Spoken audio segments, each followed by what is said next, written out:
الله يا رب. والشكر له على هذه النعمة التي أعطاها لنا.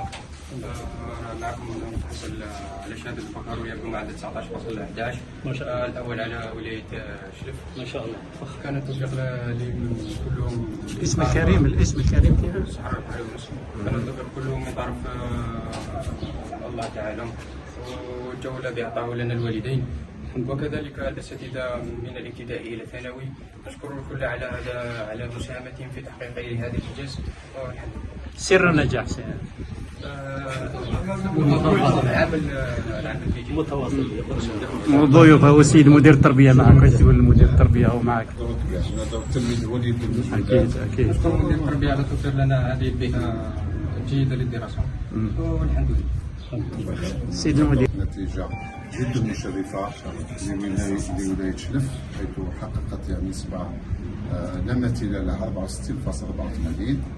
حتى من نوعية يعني هو المثل أو أن التلميذ الصحراوي يتحصل على 19.11. ما شاء الله. وما نساوش باللي كاين كل التلاميذ الاخرين تحصلوا على نسبه يعني معدل اكثر من 19. ما شاء الله. هذا كذلك ثاني يعني يستهدف كل التكريم والتشجيع. حتى النتائج النوعيه حققت ولايه شلف ما يقارب 961 تلميذ بمعدل جيد جدا وما اكثر. يعني مستزيد جدا. ما شاء الله.